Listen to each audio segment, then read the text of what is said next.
who's most likely to kumain pagkaahon ng pool? Agad-agad kain. Siyan. Lahat!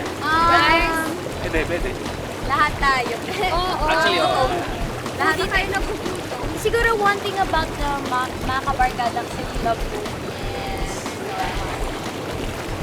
Actually, mamaya after namin mag-interview, may naghahati na ng Kakain. Tapos. Totoo naman yan. Kapag swimming lahat. Oo, tapos Ah, may barbecue. Barbecue. Pag-inihaw na ito. Tapos alam mo yung chips na basa na ng kamay mo, yung malambot na. Kasi, Okay lang. oo, okay lang. Sarap pa rin. Tsaka ano, pinakamasarap yung poodle fight after swimming. Kami lahat. Actually. Hindi naman kami matay gutom lahat. Pero parang lahat. Parang kami lahat. Who's most likely to matulog lang sa tent or sa room sa mga ganito occasions? Uy, Stephanie? talaga? Please sagot natin dito. Ngayon lang yun ah. Ngayon mo lang nakikita na pala. Shanty at Ako, Josh.